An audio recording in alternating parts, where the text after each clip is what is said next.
Salut tout le monde, on se retrouve pour aborder un sujet qui a fait pas mal parler de lui ces derniers temps, le dos rond.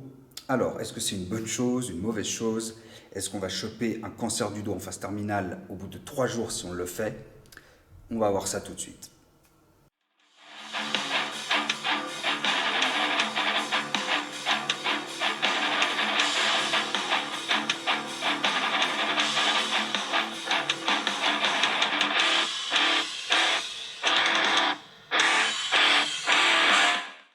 Alors pour traiter du sujet, je vais me baser sur mon expérience personnelle, donc moi-même, mais aussi sur les personnes avec qui je m'entraîne depuis des années et que j'ai pu voir évoluer.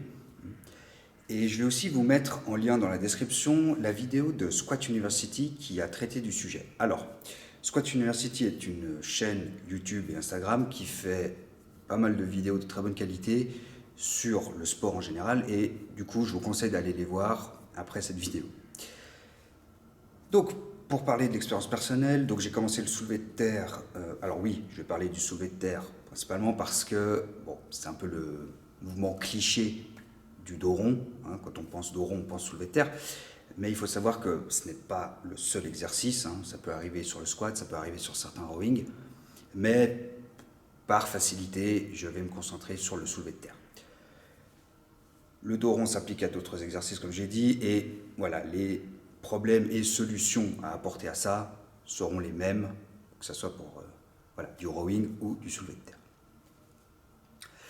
Donc pour reprendre là où j'en étais avec mon expérience personnelle, j'ai commencé le soulevé de terre et j'avais entendu parler voilà, du dos rond, que oulala, attention, c'était très très dangereux et que si j'en faisais, voilà, cancer de la colonne au bout de 3 jours et bah, c'était mort, quoi.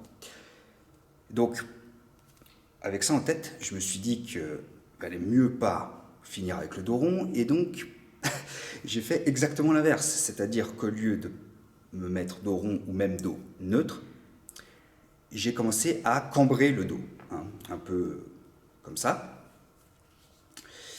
ce qui est parfaitement débile en fait, je vous expliquerai pourquoi après, mais voilà, c'est débile. Donc les mois passent et je me rends compte à quel point c'est stupide de faire ça, et du coup je passe en dos neutre. Et maintenant, il m'arrive même d'avoir le dos un peu voûté, avoir un peu le dos rond. Alors, je précise, hein, il y a dos rond. Hein, donc, on peut s'imaginer un dos rond, voilà, un peu comme ça, en mode chat. Hein, et puis l'autre dos rond, un peu, bah, voilà, un peu comme ça. Et du coup, est-ce que ce dos rond est une mauvaise chose? Et est-ce qu'on va se blesser si on le fait? Eh ben, pour voir ça, il faut d'abord aborder un point très important, à savoir l'antéversion et la rétroversion. Antéversion, rétroversion, on parle du bassin et de ses différentes positions, mais aussi des muscles qu'il faut pour placer le bassin dans ses différentes positions. Alors, pour l'antéversion, il faut contracter les lombaires et les fléchisseurs de la hanche. A l'inverse, sur la rétroversion, donc le bassin vers l'arrière, il faut contracter les abdominaux et le couple ischio-fessier. Or, sur le soulevé de terre, le couple ischio-fessier est primordial parce qu'ils font partie des muscles moteurs du mouvement, c'est-à-dire des muscles qui lèvent le poids effectivement.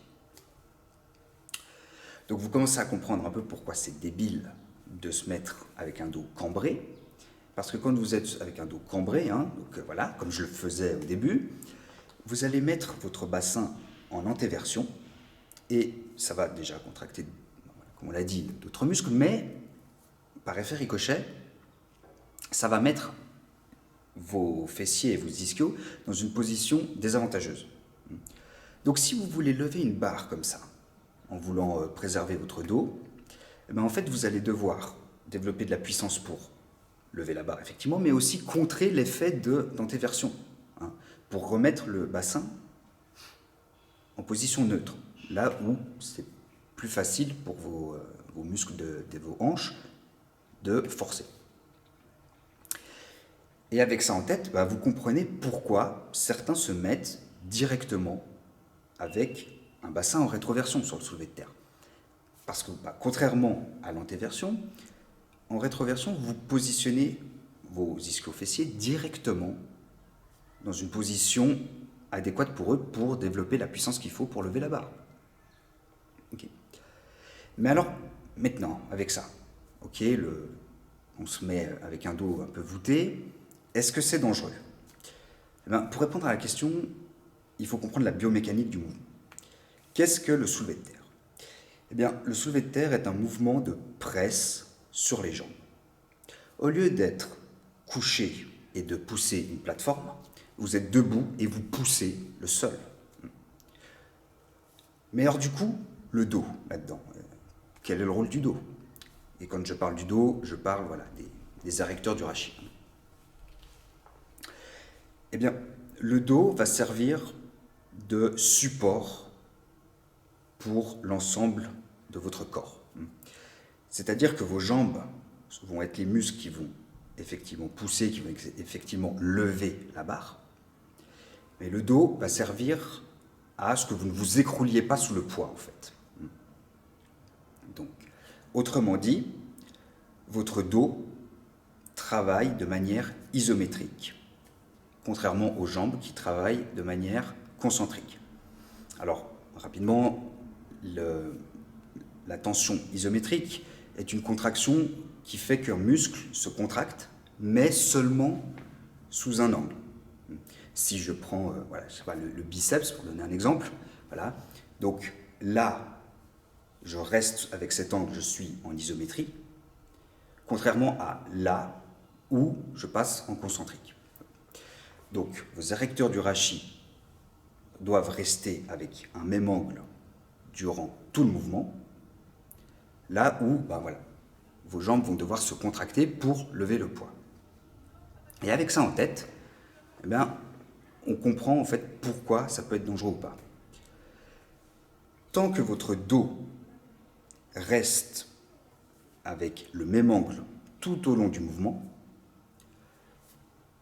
il n'y a pas de risque, ou alors beaucoup moins. Parce que vous mettez des contraintes principalement sur vos jambes, évidemment sur votre dos, évidemment qu'il en aura toujours. Mais en restant avec le même angle, vous allez le forcer à travailler de manière isométrique. Mais du coup, il faut aussi savoir qu'en isométrie, on est capable d'encaisser beaucoup plus de charge qu'en concentrique. Et donc, vous commencez à comprendre maintenant pourquoi, si je fais un exercice comme ça, donc là, voilà, je vais vous montrer la manière dont il faut faire. Là, il n'y a pas de risque parce que, vous voyez, j'arrive au sommet du mouvement, les articulations du bas du corps, c'est-à-dire les hanches, les genoux et les chevilles, sont verrouillées, vous voyez qu'elles sont verrouillées, et quand j'arrive voilà, tout en haut, vous voyez que mon dos est un tout petit peu courbé, oui, mais qu'effectivement, il ne lève pas le poids. Vous pouvez même essayer chez vous, barre à vide, enfin, ou même voilà, sans poids, et essayez juste de venir faire ça. Voyez, vous allez vous rendre compte que vous n'avez pas besoin de lever de poids là.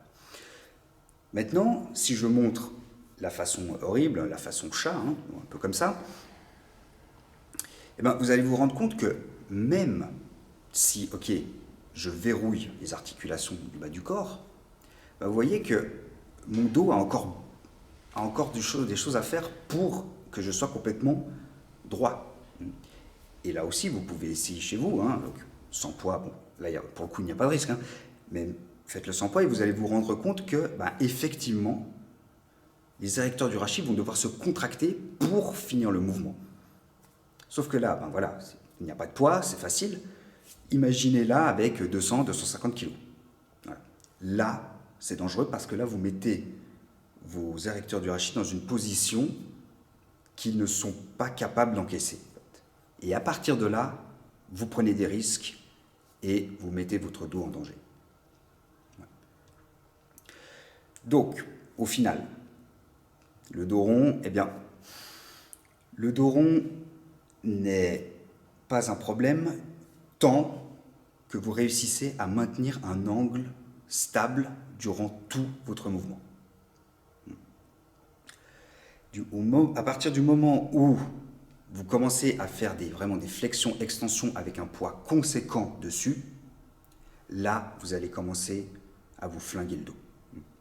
C'est par exemple pour ça que quand on fait du rowing, par exemple Yates, barre libre donc, hein, et avec des gros à-coups, hein, sur la face concentrique, il n'y aura pas de souci. Par contre, quand on va faire descendre le poids, on va voir le dos qui va faire avant-arrière, parce que justement, on n'arrive pas à maîtriser le poids, et du coup, toute la tension qui est portée aussi sur les jambes va aussi se reporter sur vos adducteurs du rachis, et à partir de là, vous allez vraiment le sentir passer. Bon, en espérant que cette vidéo vous aura plu et que le conseil vous aura aidé, hein, j'espère qu'avec ça, on pourra tous faire du soulevé de terre, hein, comme ce powerlifter indien. Et en attendant, je vous souhaite une bonne journée et je vous dis à la prochaine.